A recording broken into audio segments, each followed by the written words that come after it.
Yeah. I thought it wasn't starting at first. I wrote down a lot. Oh yeah, and try to avoid language. You know what I mean? Oh yeah. Okay. I mean, we always do. Okay. At least, I mean, we always have. All right. If you're listening to this, you're stupid. Again, Bryce. Enough with that. Oh well. Oh my gosh. I don't even know how to deal with you sometimes. I think you have to hit him on the head with a newspaper. Oh, is Like that a puppy. Killing All right. this water Spritz spray bottle. Yeah. Can confirm. Get one of those little clicker things. Okay. Bag of So, where is our URL? Does it say? What are you trying to? I'm looking for the URL to share. It's not really showing. Let me try and get through this massive thing.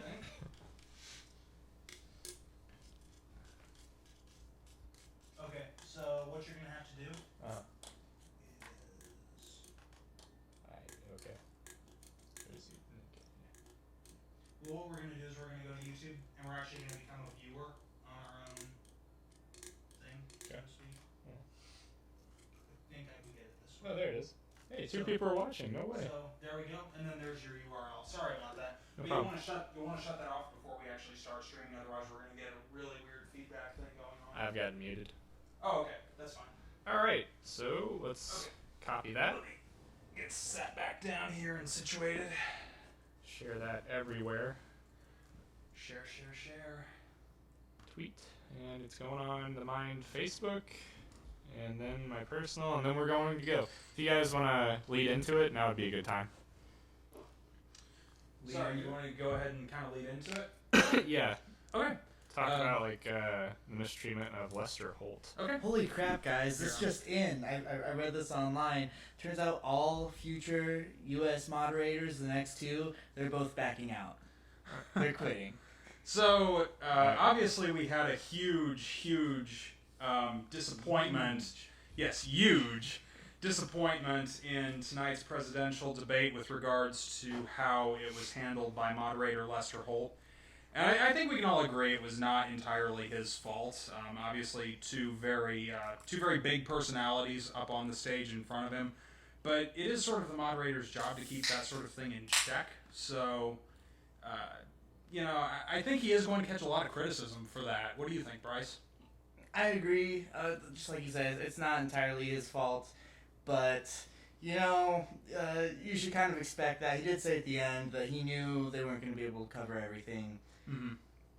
I think we can all probably agree But- on that. And of course, that's why they have multiple presidential debates. There are going to be different topics. Certainly, this one was much more focused on domestic policy, although we had some foreign policy come in, especially with regards to the national security questions. So we saw them segue into that a little bit. But I thought it was interesting that Trump, and to a lesser extent Clinton, Trump certainly much more, really did fail to even try to conform to the time limits. I mean, Trump kept jumping in and out whenever he felt like.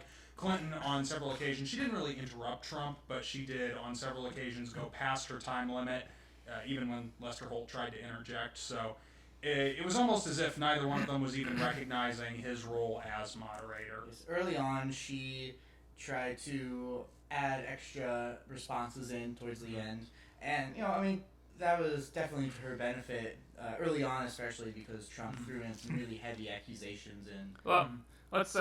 Why don't we just go through the questions briefly, piece by piece, starting from the beginning? I think we have them written down, don't we, Duncan? I do not have the questions written down. I was mostly writing down matters of the reply. I'm sorry, I was under the impression Bryce was writing the questions down. I tried. It was Well, very difficult because they were not clearly worded, and the debates, it just kind of ran on. Okay, so my notes should be thorough enough that we can kind of go through the basic spirit of the question, if not the wording of it specifically. Right, well, we're talking let's just go with the 4 categories, and they only got to 3? There were only 3 categories. So I thought he said 4 at the beginning. No. So he said 3. So this Are you sure? was achieving prosperity in America, Yeah. securing America, and then basically domestic policy and America's direction. Right, America's direction largely ended up being a matter of racial tension, racial policies, that sort of thing. Right. So I think we really missed out on a lot in that section. Well, let's just start with achieving prosperity, the first thing they went through. Yeah. And they said he led into it with, why are you a better choice to create jobs? Mm-hmm. And Clinton got to start with that, and she said, I'm going to invest in the bottom earners, try to make the economy fair. There's going to be profit sharing, which kind of controversial to say a little bit in America. Well, in fairness, she did say, I would like to see more profit sharing. She did not actually specifically say that she would introduce legislation to require it. So to her credit. Right. Then she was talking about family leave and child care. Correct. Well, we'll get to Donald Trump with his child care statement in a minute. And hit on Bernie's debt-free college sort of thing. Also raising the minimum wage. Oh, also minimum. Yeah. She didn't put a number on it. But no, she didn't. The common number is $15 an hour. And if I'm not mistaken, I'm sorry. Actually, if I'm not mistaken, she has actually raised hers to match Bernie Sanders' $15 per hour. Okay. She was originally proposing $12, but yeah. Unless I'm mistaken, in more recent speeches, she has upped it to $15. Is there anything really stands out in what Clinton said to you, Duncan? Well, I have to say she led off with a very rambling montage on, her father, her experience growing up in the middle class that really had very little to do with her policies. So I think she got off to a slow start. Once she did get onto policy, she was very focused.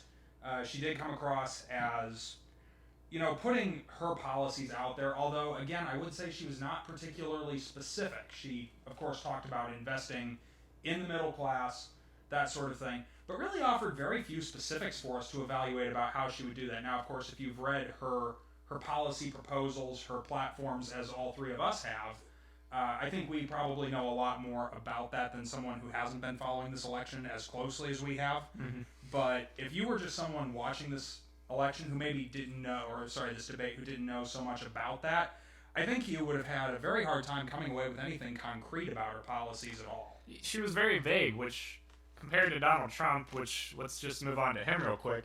He started off the debate incredibly calm. It really threw me off. Not the persona I'm used to. And bringing up, I'm sorry, Bryce. Yeah, please to, go ahead. To pull a Donald Trump here and interrupt and go back to a previous point, just to support Hillary Clinton, which I never thought those words would come out of my mouth. She did talk about how in the past she has, under her supervision, increased exports by 30% and exports to China specifically by 50%. And now that's not. Did you fact check that? I didn't fact check that. That sounds kind of inflated. Actually, if I can interject here, just one thing. That was kind of later in the debate, which is why I didn't bring that. I'm sorry, that was a later point. Really? I had that. Yeah, I've got that a little later. But anyway, the one thing I'd like to bring up with that is that yes, our exports to China have increased rather substantially. I don't know if the 50% number that she cited is 100% accurate, but she said that as if her being Secretary of State had very much to do with that. That's much more a function of the business cycle and of private enterprise, who's buying what from who in a global logistical supply chain. Her claiming credit for that, I think, was, or at least implied credit for that, was very misleading, because it certainly implies that a Secretary of State has vastly more effect on existing trade than he or she really does. So I thought that was quite misleading of her to make that claim that was because of her actions. I feel like she misled on a lot of her things, and we're going to get to that. Oh, yeah, she did. I just wanted to make that point specifically. I'm sorry. Right. So back to Trump, and let's try not to jump back as we can avoid it. Yes. Not all the time. Let's not be Donald Trump. I feel like he stuck to his stump speech. Jobs are fleeing. China is the bad guy here. I will say that him bringing up quantitative easing, very intelligent on his part. And another thing I thought was interesting was his bringing up of the specific VAT or value-added tax. Which, yeah, that was extremely strange. Right. To put it, for those of you who may not know exactly what it is, value-added tax is, for all intents and purposes, a federal-level sales tax. It's basically a tax on goods and services purchased within a country. Obviously, the United States doesn't have an equivalent of that. Right. Oh, sorry. Go ahead. I think we got the general idea there. Right. I just thought it was interesting that he brought up something that specific. He usually does not. Correct. I thought especially that was on very policy. unusual. Yes. And he just kept on losing in trade. Surprised me when he talked about childcare, although he did say that it'd be on a smaller scale. Well, he didn't say that. He said the numbers would have to be talked about. All right. I think he implied it would be on smaller scale. It kind of felt like him talking about keeping jobs in the U.S. was a little anti-free trade. Strange coming from a businessman. You don't usually hear that. Well, you have to remember, with Donald Trump, number one, he is not in an import-export business for the most part. I mean, he does have a clothing line that deals with that element of trade, but the real estate business doesn't principally depend on imports and exports, so his experience with that is more limited than, say, his knowledge of equity increases or that sort of thing. So, he doesn't have as much experience with that, but you are right, it is a little unusual. But he has been consistently against the TPP specifically, NAFTA specifically, and economic globalization in general for his entire campaign. That comes in a little bit later where he denies the TPP. Correct. But he has been consistent on that. Bryce, anything you took away from that? I thought both candidates talked a lot about how, with Hillary Clinton sort of being more, optimistic in what she was saying, that we need more jobs in such sector and in other such sector, without providing any sort of ideas on how to increase job growth in those sectors. And then Donald Trump talked a lot about how jobs are fleeing from certain sectors, and he didn't really provide much information on why or how, and I think that a lot of the information he provided was also very inaccurate. Mm-hmm. They were both very non-specific Yes. in much of their economic debate. Okay, let's just quickly go through their debate, which is back and forth. Basically, it boiled down to them saying, well, she's awful. Well, she's more awful than I am, is what I took from it. She took down and said, you use trickle-down economics, but called it Trump-down economics. Trumped-up trickle-down is, Okay. I believe, the phrase she used. You're probably right about that. Trump then defended it, reiterated the stump speech again. He does that quite a bit, and then went on to predictably hammer on Secretary Clinton's trade deals. And it just went on and on about trade for a while. Anything you really took away from that? If I can, the Please do. specific question that Lester Holtz asked was, he asked Hillary Clinton to defend her increases of the taxes on the wealthy, and asked Donald Trump to defend his tax cuts. That's just what he specifically asked. I don't know if you want to start. Yeah, so I think that we did get, at least a little bit of a discussion of sort of trickle-down versus, lift-up economics in a sense.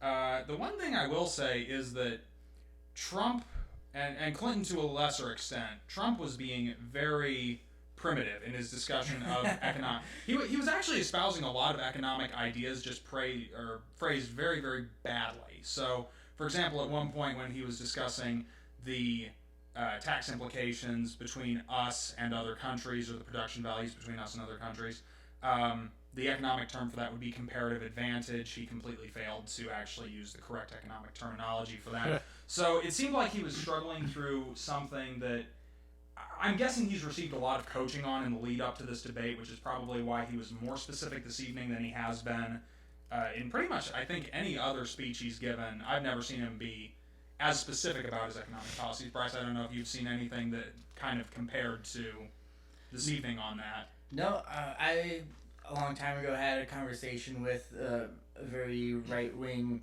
Republican individual who is the smartest Republican that I know, and the two, him to Donald Trump, they said a lot of the same points, and I just kind of took away what you took away. brought up a lot of all the benefits of Reaganomics and just sort of everything he was talking about. Yeah. But he really made me, like, if I were to look at it from an unbiased opinion as somebody who had never heard Trump speak before, he really made me hate him for just the way he was talking and for how dumb he sounded, even though he was bringing up a lot of good points. Now, I will say, just real quick, this is a point I wanted to bring up since we're discussing the economics.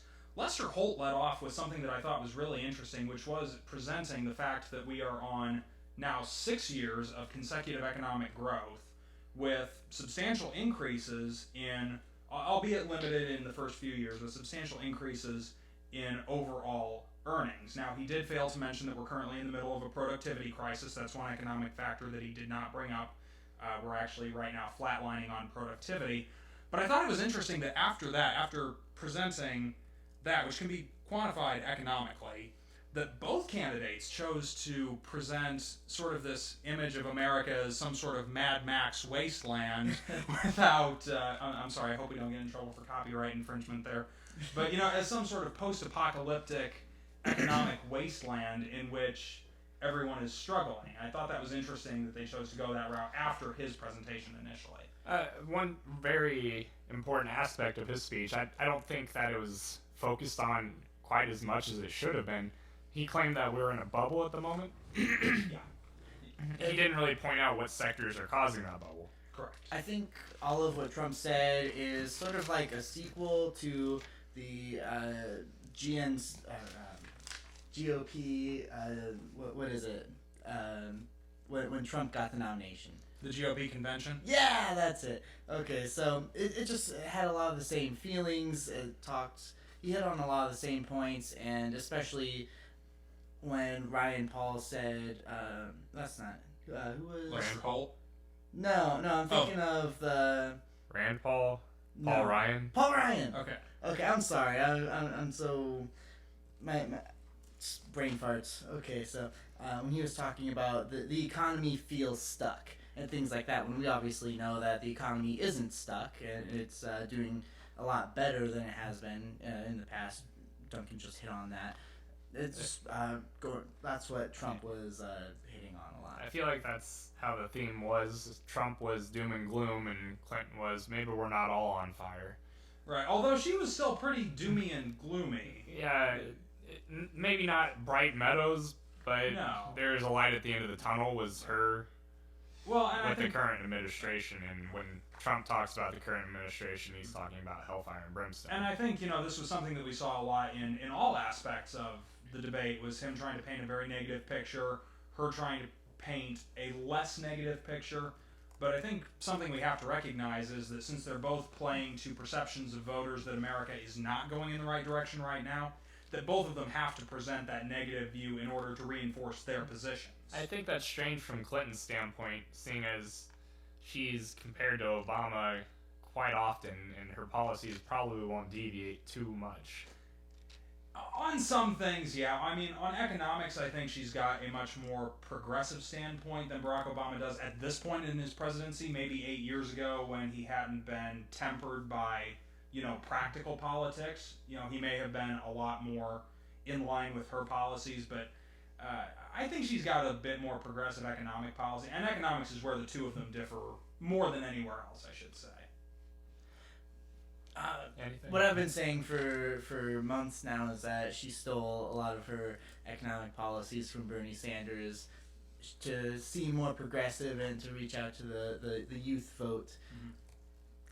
I think now, since she's been sticking to that a lot lately, that she might actually hang on to those policies if she were to be elected president. Or at least perhaps some of them.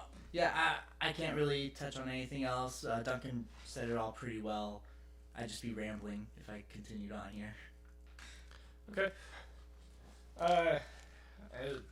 They talked about Trump's bankruptcy, him owing $650 million, but he kind of deflected that. Let's see here. He deflected a lot. He refused They to both answer a lot of deflected questions. quite a bit. Yes. Very opaque candidates. Clinton was more subtle about it. He, Yeah.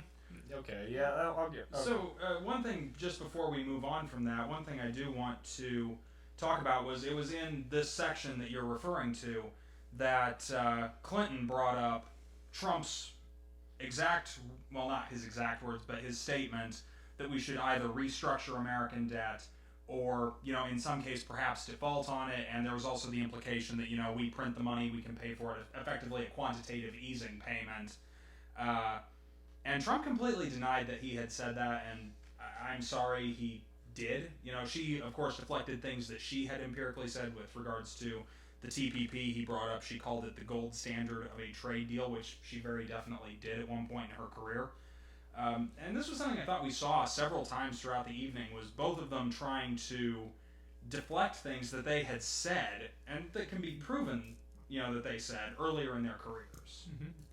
I would like to bring up that Lester Holt did a good job of letting all of us know that even though Donald Trump is in the middle of an audit, he can absolutely release, his tax statements. Yeah. And I thought that was one of Lester Holt's better moments throughout the night. I will say that he didn't correct any of Hillary's lies. I didn't catch him calling her out on anything.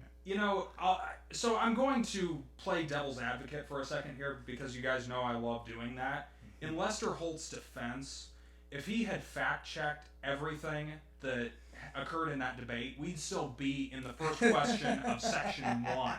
Right. And this debate would go on all night. So I'm almost glad he didn't. You're stupid. No, you're stupid. It may have degenerated to that point at some time. Yeah, it almost did a couple of times. Yeah, very close. So on to the next section, or do you have a I have closing? a little bit more. 2 more points. One, just talking about what Duncan was touching on earlier. His plan to possibly default on the debt, or what was the other one, Duncan? Pay for it with what amounts to quantitative easing. I mean, he said we print the money so we control the money supply, which implies a quantitative easing-like strategy. It reminded me of the suggested $1 billion bill that was proposed. What was that, last year? Mm-hmm. Do you guys remember that? That was. Yeah. You don't remember that? No. Oh, that was. I'm glad I don't. Yeah, there was a suggested $1 billion bill to help get us out of debt, which is just an awful, horrid idea. I forgot this point. In a debate where he should try to look reasonable and moral, he said that he definitely abused laws in place for his own benefit. In his defense, I get that they're on the books. Just because you can do something doesn't mean you should. We've talked about that before, though. So, real quick, just before we move on to the next section, I don't know, Bryce, who do you think won the economics and economics related section? I'm just interested in who all three of us thought won that. I think Trump won that. Just that first section. Yeah. Even though he has the worst policies and all, he definitely controlled it. So I thought he won it. I thought he probably got good policy advice from people who know what they're talking about a heck of a lot more than he does, and then very much so failed to properly represent it. But yeah, I would say by controlling the space, by being more specific than he has been in the past, and by certainly being more specific than Hillary Clinton was, I think he had a narrow victory, but a victory in that section. I think he abused the rules for the debate. He undoubtedly came out stronger than Clinton, far stronger. And as that economic speech continued, he started hounding her on different issues, including the emails, which took up quite a bit of her time at the latter half of that, and that kept her from talking about her policy. And both of them brought up a lot of things that were unrelated. I mean, Hillary Clinton, quite often, just for fun in my notes, several times I wrote down when they actually made logical fallacies in their arguments, and I think I've got emotional appeal written down like 17 times for the economics section. Speaking of emotional appeal, let's talk about their section, America's Direction, which had to do with police shooting and racial bias. Sorry, okay. I wanted to answer your question. I didn't want to turn you into Lester Holt. I wanted to actually answer your question about something about Trump talking about his tax returns and openly avoiding What was it? Do you remember? I'm not sure what you're referring to. Are you referring to avoiding the release of the tax returns pending the audit in favor of a financial assessment? You're talking about doing whatever he can to That was a profit long his time business. ago, Bryce. That was like 3 minutes That ago. was like 3 points ago. We gotta work on that. Okay, well, I just Go want to ahead. say I thought he used that to his advantage because he said that, yeah, I'm a businessman, and at the time I'm doing what's best for my business rather than what's best for the country. If I'm president, I'll do what's best for the country rather than what's best for the business. I gotta say, as a strategy, I think that was a good point because it saves him having to defend something he objectively did against her criticisms if he just says, yes, I Which did is that. something they both avoided all night. They both went against something they said they didn't do, and they Right. objectively did. Correct. Although, in this case, I think he probably deflected a lot of the criticism she could have leveled at him by simply stopping that there by saying, yeah, I did that. Good debating strategy. That's one thing I thought we saw quite a lot tonight was that Trump had a good overall debating strategy. Bring up a lot of points that she then had to answer, and then, control the spaces in between questions. Wrong. Yeah. Wrong. I'm That's a It lie. just felt like he hounded her Yeah. quite a bit. Yeah. Okay, now we're definitely moving on to America's Yes. direction. Yes. Now that we've gone back a few times. We're sorry. Thank you, Trump Jr. I've got like 4 pages of notes on this, so I apologize. I'm sure on the economics section for sure. Actually, I'd say it's about even. Okay. Yeah. Well, let's move on to the police shootings, and Lester Holt wanted to focus on the racial bias. They both, I feel, deflected a bit on this. Quite a lot. More than a bit, I would say. Yes, I think definitely at the end. Okay, anyway, we'll get to that. So Clinton starts off talking about unfair treatment. She made sure to talk about Tulsa and Charlotte. I mean, not talk about it, bring it up, let people know it's on her mind. She wanted to restore mutual trust between the policing community and the rest of the community. No? Is that what you heard? So if I can just sort of bring up... And she also attacked the gun epidemic. So if I can just sort of bring up my impressions of what both of them did, and Clinton as much as Trump. Both of them, I thought, in this opening segment of this part of the debate, just rattled off mindless platitudes that have nothing to do with policy. Build trust, stronger communities, all that stuff. That's great, but it tells us absolutely nothing about what your policies are with regards to enforcing this. So, as we all know, American laws already on the books, provide for equal treatment regardless of race, gender, sexual orientation, etc., etc., etc. So the struggle here is to ensure that those laws are followed by law enforcement, not to put new laws on the books. And I think all of this, stronger communities, mutual trust, I think all of that was just meaningless nonsense compared to what they should have been telling us, which was, how are we going to make sure that existing American laws are actually enforced, and American law enforcement is held accountable for staying within its rights without trampling on the rights of citizens. And we often forget that American citizens have rights even in the presence of law enforcement. So I thought this was supremely disappointing. If I had to pick a worst section of the debate, I would say the opening of this section was probably it. Yeah, I'll agree. One thing that Clinton said that was kind of specific. I mean, it was pretty specific, but it didn't answer the question very fully at all. Not even really a half answer. But she did say that she wants to get rid of minimum sentences for Yeah, laws. and I will agree. That was one policy point she did bring up. She also wants to enforce common sense gun laws, and I think a lot of people disagree on what that term really means. Yeah, that's another one of those meaningless platitudes that really means nothing, because she brought up military guns. Well, That's not accurate. right. I mean, automatic weapons are very, very difficult to get in this country. Not fully illegal, as most people mistakenly think, but incredibly difficult to get. And that's what most of our military personnel use. If I can bring up a point that Trump tried to make, he was talking about stop and frisk in New York, and he said that once that was enforced, the murders went down drastically, and then that was considered unconstitutional because it supported. Well, Trump didn't say it was unconstitutional. He said it was never Oh, ruled. Well, right. Or Or that, it could or that be it was appealed. ruled by one court and then was never appealed, to Right. be more precise. My mistake.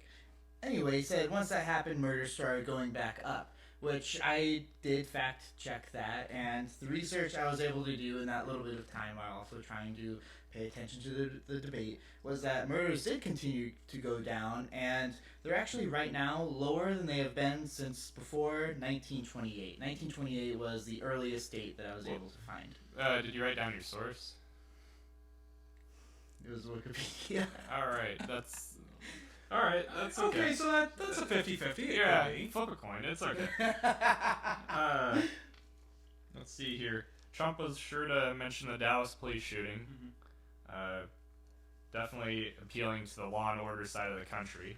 Yeah, although I want to bring up one thing. In this section of the debate, he definitely tried to achieve a dichotomy by simultaneously painting, I'm sure we all remember the illegal immigrants going around killing people. Oh boy, I cannot believe that he brought that up. Yeah, but he tried to paint a dichotomy between that and, black criminals and supporting minorities, because he was, in this section of the speech, in his own bizarre way, trying to appeal to minorities by saying, you've been left behind by politicians like Hillary Clinton, you've been used for votes, etc., etc. That came up a lot where he said politicians are ineffective. They are not getting anything done. Yeah, and, in some cases, I'm actually, again, going to play devil's advocate. In some cases, have minority, poor, inner-city dwellers been used for votes by candidates who want to say, oh, look at me, I'm so incredibly liberal, supporting these people, but then do nothing about it? Has that happened on some occasions? Sure. I don't think it's fair to criticize Hillary Clinton personally on that point, but has that happened in the past? Yeah, sure. Okay. Let's see what else we got here. He said 200 military leaders, which are generals, admirals, and they endorsed him, and he expects more to come. Not sure what percentage there are. That is, I should say, of how many there are. And it's important to note that those were retired. 88 of them were. Correct. I'm just going off of a demographic poll here. Not too long ago, a poll was conducted across, regardless of rank, across several sectors of the military. Gary Johnson actually won that poll, the Libertarian candidate, but if I remember correctly, Trump and Clinton each came out with about 30-ish%, and Johnson came out somewhere in the 40% range. I don't remember the exact give or numbers, take. or I would give them, obviously. Right. Anything you got to say about that, Bryce?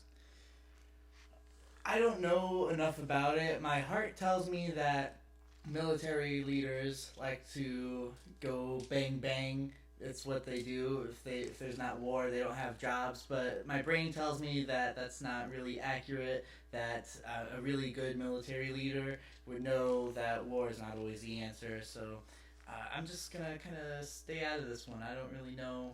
Well, I know that Trump definitely wants to go bang bang and shoot the bad guys, blow them up. Clinton brought that up in the next section, actually. Very strongly. Very strongly. He brought that military leader part up to point out once again that politicians are awful. And I want to point out that Trump brought up the super predator comment. Yeah, I actually made a note of that myself. He wanted to talk about... Oh, and then Clinton talked about the racist birther lie. Yeah, which I have to say was the birther movement stupid? Yes. Was it obviously false? Yes. Was it? Calling it racist is, I think, a very subjective classification. What do you think, Bryce? I think that accidentally it may have been racist. I don't think that maybe Donald Trump himself meant it as a racist comment, but I think a lot of people believe that it may be. My problem with it is this. How many people, at least tacitly, believed that Barack Obama may have been born in another country? Let's say it was 3 million people, which, is probably a little lower than it was. But let's say 3 million people, just for kicks. Now, across the statistical population, could the movement itself have been driven by racism? Yes, absolutely. But statistics across populations break down when you apply them to individuals. So I thought that calling Trump's motives for that racist, she had no evidence to support that. That was just her interpretation.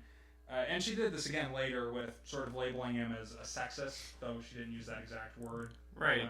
So, But to continue, they kept throwing jabs at each other, and it's amazing how many different things they could accuse each other of, including Trump's alleged ties to Russia. yeah, and one thing I want to bring up is it seemed like it was at this point in the debate that Lester Holt just fully lost control of them. Yes, right around that time. They were throwing, as you say, they were throwing these jabs back and forth. It was getting very personal in some cases. And it seemed like it was at this point that Lester Holt just sort of threw his hands up in the air. And, he kept trying to bring them back to earth, but I think it was at this point he really lost control of what was going on. I know some people who believe that Obama wasn't born in the country, and this is a fun story. It's one of those things where it's like, that's so racist that it's really funny. And so I'm going to share. So this individual, I'll say his first name because none of you know who I'm talking about.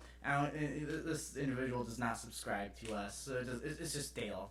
We'll just call him Dale. And he has a magnet on his fridge. Is his last name Gribble? No. It should be. Definitely should be. He has a magnet on his fridge that says there's a communist in the White House, which, obviously President Obama is not a communist. Partly socialist, maybe, but definitely not. There is no definition of communist that even begins to encompass him. So, anyway, he believes that President Obama was not born in the country, and I heard him say once, and this is the fun story, he said, and I quote, "I really wouldn't mind it if a small nuclear bomb went off in all the urban areas of the country." Which, again, not okay at all. No. In any sense of the word, that's never okay to say. Moving on to the debates. We were talking about Hillary and her jabs back at Trump. Yeah. We were getting on to Russia. Oh, okay. Those comments. Oh, yeah. That was fun. He completely denied saying that, or asking Russia to hack and release emails. Yeah, so that's one thing I really think that he should have just replied, that was a joke. Because, even to all three of us sitting here, and none of us are Donald Trump supporters, No. even to all of us, it was incredibly obvious that, he was joking. He was having a little fun with what the claim was. Not every single thing that a president or a presidential candidate says during an election needs to be taken as if it is literally their policy. He also denied saying nice things about Vladimir Putin. Actually, I don't believe he did deny expressing admiration for Putin. I can't remember her exact words, Hillary's exact words, but his exact response was, "No, I didn't." That may have been on a related topic. Yeah. Unfortunately, folks, we're working without a transcript here. Just Right. So you know. Also, they kept repeating the same things over and over. Yeah. If you watch the speech, there's about 15 minutes of originality, and then the other hour and a half, roughly, is just the stump speech and attacks. They sounded worse than us. And which is pretty amazing. Really hard to achieve, actually. Although we're doing better than Lester Holt. And one thing I want to just before we get off of this sort of section of the debate, one thing I know we don't want to go back, but just one thing I want to bring up is sort of both of their treatment of the stop and frisk controversy, if you will.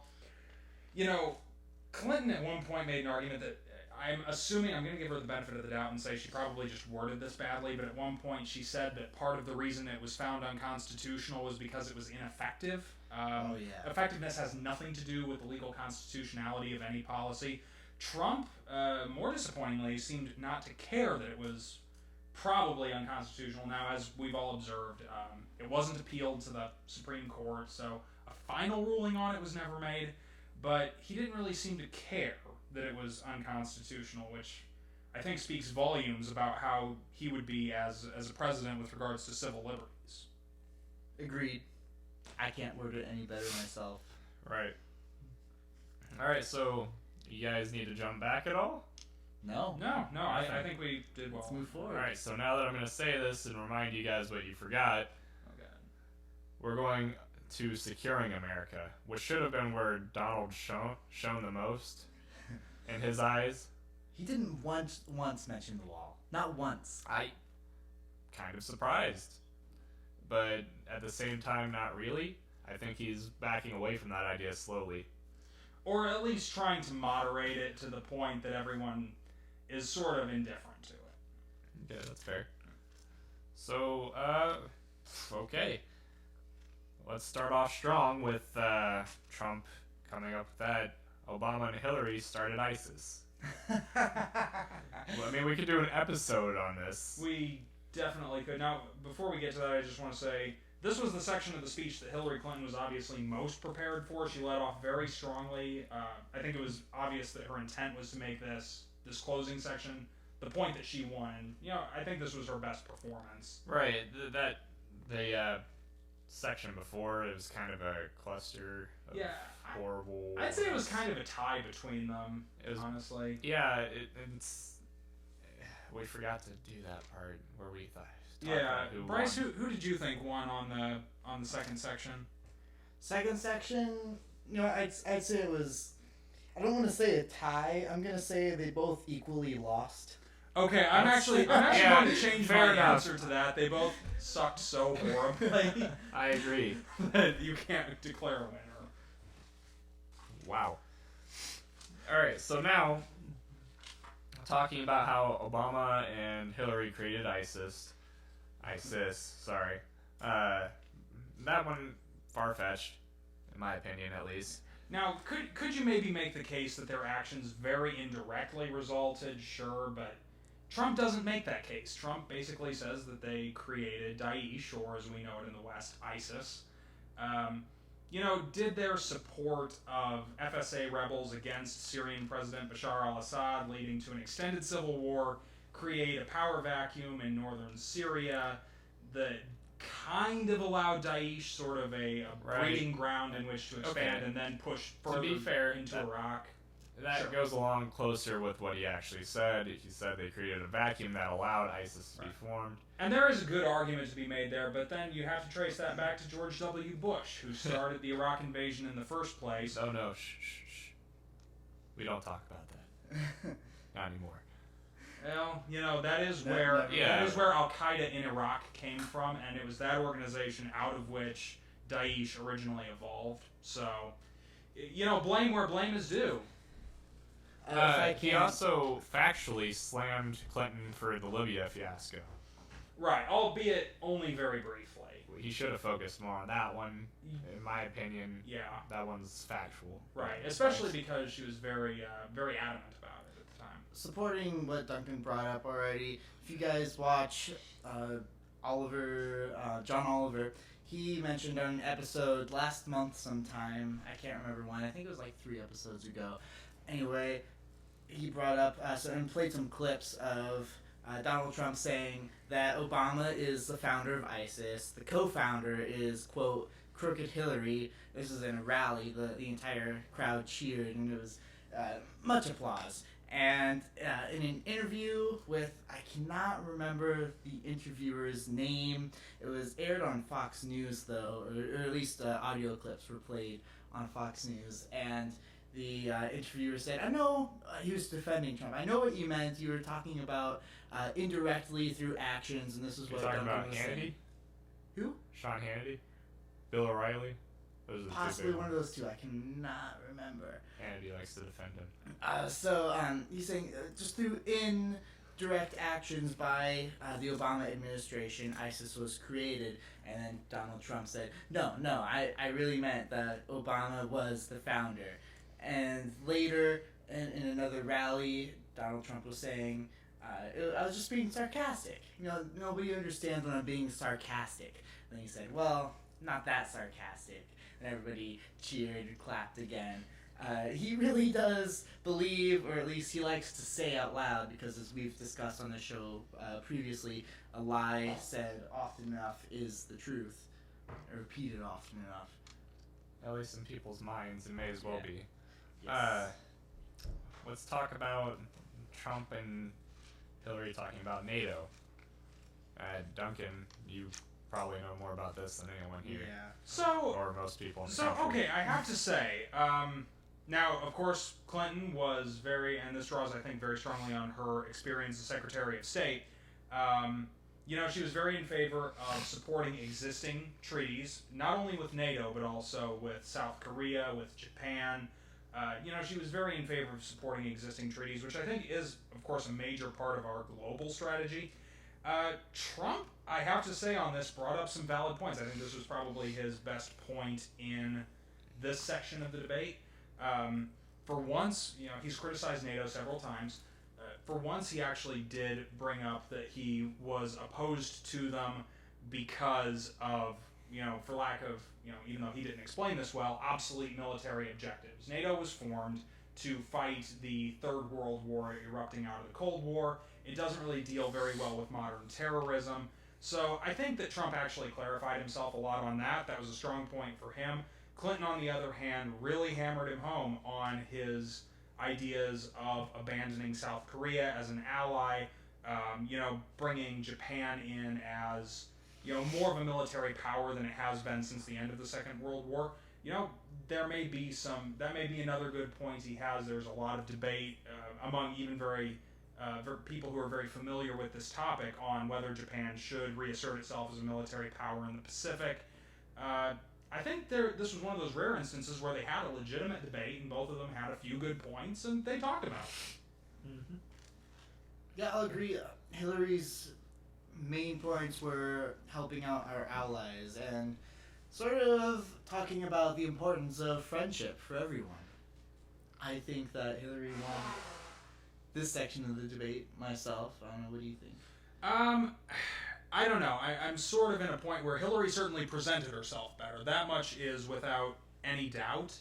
I gotta say, I disagree with both of them on enough points that I'm sort of I'm on the ledge where I'm gonna say Hillary won by a small margin by virtue of her presentation, but not really by virtue of espousing better policies necessarily. And here again, I think both of them really failed to discuss the specifics of their policies. Yeah, Hillary did become a lot stronger at this part of the game. And she asserted herself a lot more this was the point where she started challenging Lester Holt a lot more on the time limits. She sort of started taking Trump's strategy onto herself. At this point, Hillary was as Trump was at the very start. She was definitely doing her best of the night at this point. That is without question. This was her best showing of the evening, was in this last section. Yes. And that makes sense given her experience. She's been Secretary of State. She's dealt extensively with diplomatic relations between us and our allies and us and our enemies. Mm-hmm. So I think this was the section of the debate that she was just best equipped to handle. As far as diplomatic success, I think that if Donald Trump were president, he would have diplomatic success in talking to other foreign diplomats and sort of just annoying them into agreeing with him. And they'll be like, you know what, fine, Trump, just have it your way. Now, one thing, and I know we're trying to avoid circling back, and I keep doing this, but one thing I want to bring up that was a little earlier in this section of the debate was the issue of cybersecurity, which both of them touched on very extensively. And I thought they made some valid points, but the other problem, the problem I had with it, was neither one of them brought up sort of the dichotomy of cybersecurity, which is an important thing in our modern world, with freedom and privacy on the internet, which, I think anyone of our generation, or most people of our generation at least, is very, very interested in, is keeping the internet sort of a free and open medium for the exchange of ideas. Mm-hmm. And neither one of them addressed the inherent problems that come with increased state control of cybersecurity measures with regards to civil liberties online. Neither talked about the NRA scandal. Neither talked about Edward Snowden. That would have been interesting. They didn't talk. They did talk about the TPP. They both apparently now disagree with it, although Clinton has a checkered past with it. They didn't talk about Snowden, and I tweeted about the other one. What was it I was going to talk about? Trump hammered Hillary hard on TPP. He was relentless. Yeah. Yeah. What else? TPP. and Citizens United. That's the other thing I wanted them to talk about. Oh yeah, I wrote that down before the debate even started. I was hoping there'd be a question about it. Mm-hmm. I actually tweeted that right before the debate. I'm kind of surprised they didn't. I'm pretty sure they both mentioned they don't like it, right? Yes, they're both against it, but also both have taken money. A lot of money. A lot of money from groups that Citizens United kind of supports. Which is kind of odd from Donald Trump's standpoint because, of course, his whole shtick is that he's supposedly unbuyable or whatever, Yeah. and yet he is accepting donation. And in fairness to him, a presidential campaign is an insanely expensive affair. You have to create branch offices, you have to hire staff to staff those offices, you have to organize events. It's a very, very expensive affair. He's in a lot of trouble, however, because of his, charity? Right, yeah, the Trump Foundation, I think, is Yes. just what it's... He's in a lot of trouble because he's using money from the... I feel like I have to be doing better than Lester Holt here. What are we on topic? We're a little off. We're actually really off. We Well, started wrap in up on on the debate, Citizens and United, then we can talk about the candidates. Okay. After the Securing America, they talked about first use policy, how Obama wanted to change that. Didn't he change that, or was he trying to? I don't remember. So, first use policy is one of those things that's always been implied that we do not strike first with nuclear weapons. The one exception to that being sort of Richard Nixon's madman theory, which was to be just volatile enough that even though he would probably never have used nuclear weapons, there would be just enough uncertainty introduced into the dynamic between us and specifically at that time Soviet Russia that no one would ever be 100% certain that he wouldn't strike first with nuclear weapons. And it was sort of a, Trump's statement that anything is on the table or whatever was in some way sort of a dumb rephrasing of that theory, or I should say a primitive rephrasing of that theory. They both did agree that nuclear weapons proliferation is a huge problem in our world today, but again, I don't think that they said anything meaningful on how we should relate to it, how we should deal with it. I think this was just a recurring theme. The implications I got, although neither directly answered the question, was that both want to implement first strike. Is that what it was called? No, both of them are against the use of nuclear weapons as a first strike deterrent. That's I got Based there from before. some of Donald Trump's remarks about nuclear proliferation, he's talked about arming.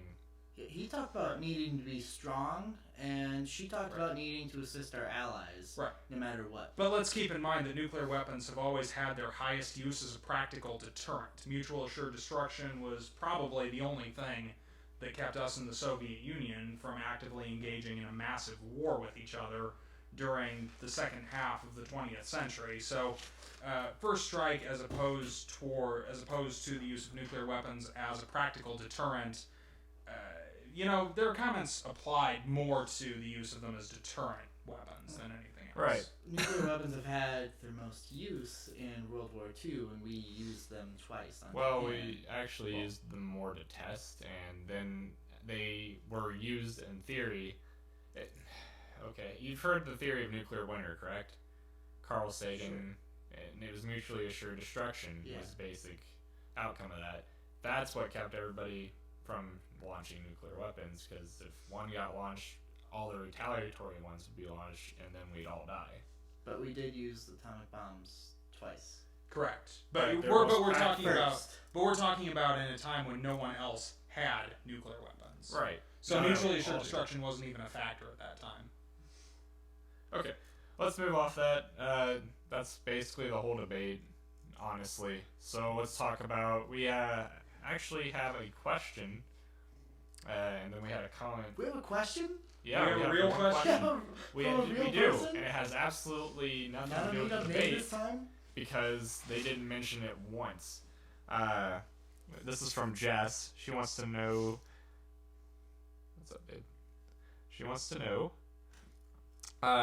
With Trump's recent acquirement of Santorum and Cruise, that going to do with his religious freedom bill he's saying that he wants to have passed?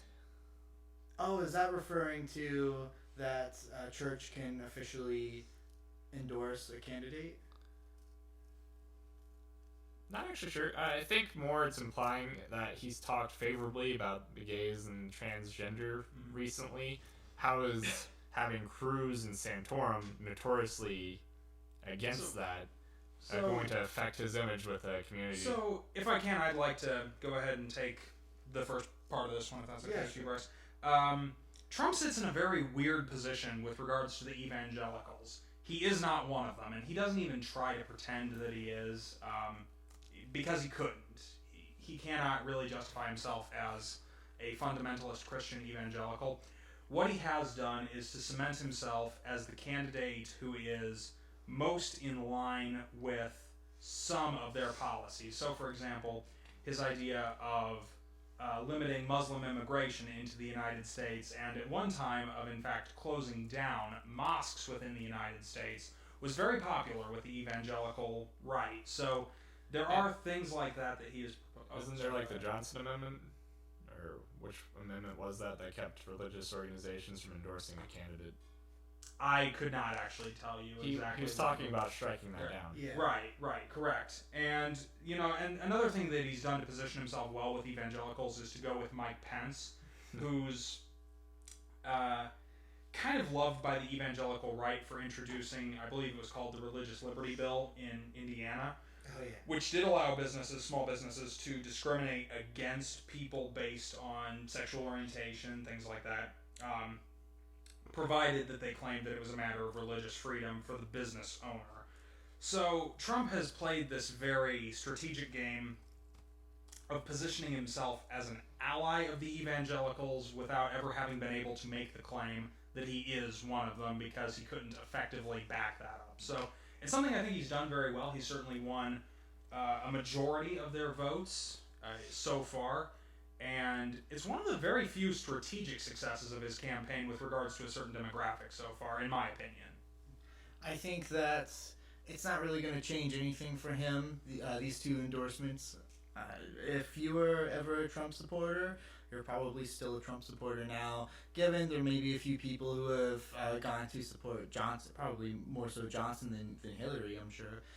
Anyway, at this point in the game, it really doesn't matter. Like, you should know that Ted Cruz's endorsement of Trump means nothing. It's just a sort of political move. It feels extremely political, especially after everything Trump said about him. Yeah, it's more for Ted Cruz than it is for Donald Trump. And one thing that's interesting to bring up just with regards to Cruz personally is we're now getting some reports that he is supposedly already looking at staffing offices for the primaries 4 years from now. He's already looking at the election 4 years down the road, probably assuming that Hillary Clinton is going to win the presidency and that he'll then be the sort of anointed Republican nominee 4 years down the road. So, just an interesting tidbit there. It's pretty early. That also sounds like a political move. Oh yeah, I mean, it all is. Yeah. We did have a viewer that, on an unrelated note, might I add, comment that Clinton is good with words, and even being good with that, she still practiced for the debate, and that should be considered a good thing, but Trump isn't, and he attacked her when he started to feel like he was falling behind. I feel like that came about especially in the second and third portion. Well, I shouldn't say that. He hounded her a lot during the first portion. That definitely got him to win that economic division, but how do you feel about the rest of that? So I would say that probably, and I can understand why our viewers sort of got this perception. I think that the consistent attacks that he went on were probably very much planned out. Not, of course, the actual words or where he'd bring them up, but the fact that he would be interjecting himself, controlling the space, even interjecting over the moderator. I think that was very much planned out in advance, so that he would come across as the more aggressive of the two candidates, the more domineering of the two candidates during this. So I think that this was actually strategically planned out in advance, more than it was sort of a product of the moment. I would agree. definitely strategically planned. I think that early on, why we both think that he won the first section of the debates was because he did it, I don't want to say tastefully, but he did it in a way that did really make him seem like a strong individual. Whereas in the later two sections, it really made him seem more annoying and almost bullying in some instances. yes, yeah, definitely. I want to point out that someone I'm talking to on here is telling me that Trump is deleting tweets that contradicted what he said in the debate, such as climate change is a hoax. Well, then I would Obama argue being the founder of ISIS. I would argue that he has got a lot of deleting to do and will have a very late evening. I think that Hillary should say that she will release her emails when he releases the tweets. Unfortunately, the thing about Twitter is that, with a high-profile person like that, people do typically make copies of Twitter feeds. So he's not getting rid of those, no matter what he does. I've seen so many on Facebook already. Yeah, so there's going to be an objective record of a lot of what he's said so far, no matter what he does as far as deleting goes. All right. Well, anything else to add? I think we're gonna wrap up. Yeah. So real quick, just kind of like we've been doing so far, who do you guys think won the debate? I think, all in all, probably Hillary, due to Trump's bullying later on, seeming annoying. What would you guys think? So, I'm going to actually give this one to Donald Trump. As much as I hate to say it, as far as actually presenting policy specifics, he did that a couple of times, and the bar is on the floor at this point as far as I'm concerned, but he presented a couple of policy specifics. He presented incredibly primitive versions of economics he probably doesn't understand, but that demonstrate that he has at least been getting some tutoring. I'm going to give Trump a Pyrrhic victory on this one. Pyrrhic, that's a good way to put it. Honestly, I feel it was about down the line. As the debate went on, Hillary got more control of herself. Yeah. Trump definitely came out swinging, and he connected quite a bit early on. Mm-hmm. However, the more he kept swinging, when he was in control, the poorer it looked, honestly. He swung one in his own face. Okay, that's a way to put it. Okay. And he should have, once he got control, remained the calmer of the two. Yeah, he overdid it considerably. Overdid it considerably, yes. And so, I actually would say it's a Pyrrhic victory for Clinton. She definitely, at first she stumbled, and then she came back. I would give it to Clinton. Very small. But I do like that Donald Trump is at least attempting a calm approach at the very beginning. He definitely came out collected, and as much as it kills me to say it, I appreciated something Donald Trump did. Which makes you wonder why he so lost control going into, the second portion was a loss for both of them. Neither one of them came out on top. It sort of makes you wonder why he so lost control after about the middle of the second section. Mm-hmm. Yep. Well, I think that's all from us. I'm pretty sure that's it, right? Yeah, I would say so. If I can add one more thing, I guess, just to support Hillary Clinton. Last thing, alright. Although she didn't really name a lot of policy-specific things, she did sort of imply a lot of things that progressives really like. So she almost kind of touched on pregnant women in the workplace towards the end. That was an attack towards Trump. Now, she didn't actually talk about any specific policies, but as somebody who follows up with a lot of progressive policies a lot, I knew what she was talking about, and that's kind of where she lost a lot of the people who don't support her or progressives a lot. So I guess for final thoughts, I just say that Trump tried to... The economic section was definitely his victory. He tried to make himself come off as a fiscal conservative. Now, I think anyone who's really a fiscal conservative still harbors incredible doubts about Donald Trump's knowledge of and adherence to those policies. But he did at least try, and then stumbled considerably going into the second and third sections when Hillary Clinton, did begin to overtake him. Really, I'd say a loss for American politics. Yeah, that's and can we real quick agree that whether Donald Trump won or whether Hillary Clinton won, there were two losers in this debate: the American political system and Lester Holt. Oh, I think Lester Holt lost a little harder. Let's have a moment of silence for Lester Holt. And let us hope that he is not treated too unfairly tomorrow morning. Oh, I'm sure he will be. I'm sure he will be too. But all right, well, that's all that's on the mind this week. I'm Austin. I'm Duncan. I'm Bryce. All right. Good evening. And good night. Good luck. Thank you, Edward R. Murrow. Good morning. Good day.